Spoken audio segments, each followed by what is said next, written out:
সবাইকে good morning জানিয়ে আবার একটা নতুন ভিডিও শুরু করছি। তো কালকেই হচ্ছে সন্ধ্যার সময় একটা বার্গার আর একটা স্যান্ডউইচ অর্ডার করে রেখে দিয়েছিল, ঠিক আছে। টাকাটা কিন্তু আমি দিয়েছি। ও বলে মাম্মি তুমি অর্ডার করে দাও, টাকা আমি দিব না, দাদুকে দেয়। তো যেই অর্ডার করা হয়েছে তখন বলে যে আমার কাছে টাকা নেই। তো বার্গারটা রাতে খেয়েছিল আর স্যান্ডউইচটা বললো টিফিনে নিয়ে যাব। তো স্যান্ডউইচটা আমি টিফিনে ভরতে গিয়ে তিন পিসটা বেশ ভালোভাবে এঁটে গেল, আর আরেকটা আটছিল না। তো আমি অর্ধেকটা খেয়েছি। তার খুলে দেখছি যে 4 পিস তো থাকে, মাম্মি খেয়েছে নাকি। যেই খুলে দেখেছে, দেখলে চোখটা কেমন করলো। তো বাকিটা ও খেয়ে গেল। তো যাই হোক, খেতে গেল, সেটাই আমার অনেক শান্তি।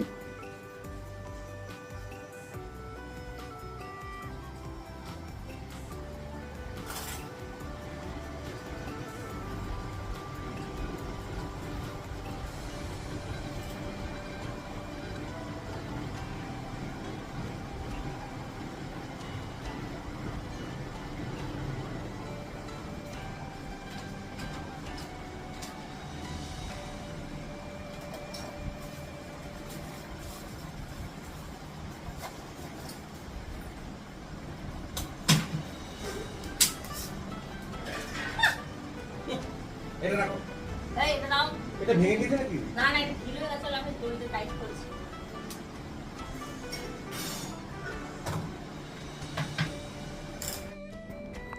যতই মেঘলা ওয়েদার থাক বা বৃষ্টি থাক, আমাদের কিন্তু অভ্যাস এইসব রোদে দেওয়া।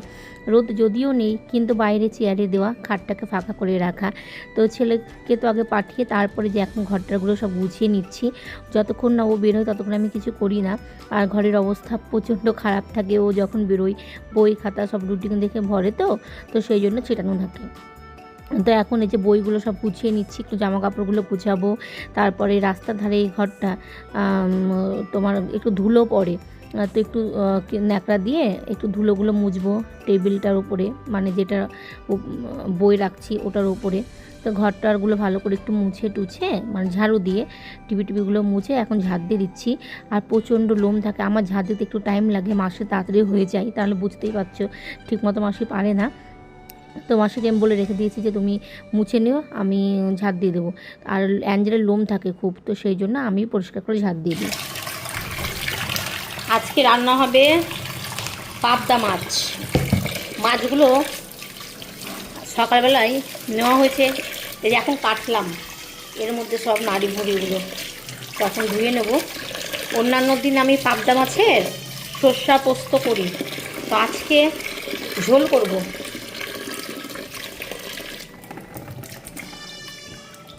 আলু বেগুন দিয়ে ঝোল, বেগুন দিব,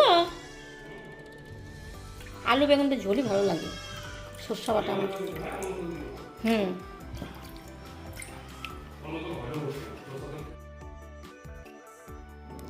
তো নুন আর হলুদ মাখিয়ে নিচ্ছি। আর অনেকটাই পাবদা মাছ আছে, আর দু রকমভাবেই করতে হবে। শুনলেই তো কি বললো যে তোমার অলিভ অয়েল দিয়ে করে দিও। তো বরের জন্য কিছুটা অলিভ অয়েল দিয়ে করবো, আর কিছুটা হচ্ছে আমাদের সরিষার তেল দিয়ে করবো।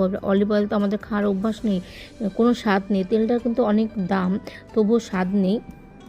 মুখের রুচি অনুযায়ী আমাদের কমা জিনিসগুলো খেতে খেতে মুখে কমা জিনিসটাই লাগে ভালো জিনিসের থেকে, তাই না? তো আমার ছেলে যখন সারাটা দিন স্কুল থেকে বাড়িতে আসে, তো তখন যদি ওর মনের মতো খাবার না হয় ও খেতে চায় না। আর ও না খেলে মায়ের মন ঠিক থাকে, তাই না বলো?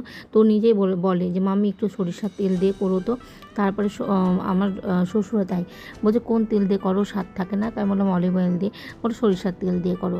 তো যেদিন একটু টাইম পাই, তো সেই দিন আমরা আলাদা আলাদা করে সরিষার তেল দিয়ে করি। আর যেদিন ধরো খুব তাড়াহুড়ো থাকে, তো সেই দিন অলিভ অয়েল দিয়ে সবার জন্য করে নিই, কেননা বারবার ধোয়া হয়ে গেছে, মানে ধুয়ে দিল রিকার বাবা। আর ছেলের জামা কাপড়গুলো সব দিয়েছিলাম বাইরে, এই মেঘ দেখে তুললাম। আর ছাদে যেগুলো আছে ওগুলো ভেজা, যখন বৃষ্টি পড়বে তখন যাব, হবে কি হবে না। আর এখন এই যে সবজিগুলো কেটে নেব, মাছের ঝোল করব, আর ঝিঙে আছে, ঝিঙে পোস্ত করব। আর বাবা কালকে দিয়ে গেছিলো এই যে কলার কাঁকরোল আমাদের গাছের, তো কাঁকরোলগুলো ভাজবো। কালকে কাতলা মাছের মাথা দিয়ে সবজিগুলো করেছিলাম, তো অনেকটা সবজি আছে ফ্রিজে। তো আজকে অল্প অল্প করেই সবজিপাতি করবো, নইলে বাসি থাকছে তো কেউ খাচ্ছে না, আর এত টাকার সবজি নষ্ট হচ্ছে। জানোই তো যারা বাজার হাট করো তাদের বুঝতে পারো তারা যে কতটা সবজির দাম। ঝিঙেতে আলু দিয়ে পোস্ত হয়ে গেছে, কাঁকরোল ভাজাও হয়ে গেছে, আর এখন করব হচ্ছে মাছ। তো তোমার দুটো কড়াই, এটাতে হবে ঢিকের বাবার অলিভ অয়েল দিয়ে, আর এই কড়াইয়ে হবে সরিষার তেল দিয়ে আমাদেরটা। আর এখানে এই যে আলু বেগুন কাটা হয়ে গেছে। পাবদা মাছের ঝোল আমি আজকে করছি, অন্যান্য দিন নিয়ে আসে, তো আমি সরিষা দিয়ে পোস্ত দিয়ে এখনকার মতো রান্না বান্না। আর কি কি রান্না করেছি, এই যে এর মধ্যে হচ্ছে ভাত, আর এটা হচ্ছে অলিভ অয়েল দিয়ে করা আছে রিকের বাবার জন্য পাবদা মাছ, আর এটা হচ্ছে আমাদের জন্য সরিষার তেল দিয়ে, আর এর মধ্যে হচ্ছে কাঁকরোল ভাজা আর ঝিঙেতে আলু দিয়ে পোস্ত। তো এই হচ্ছে আজকে আমাদের রান্না হয়েছে।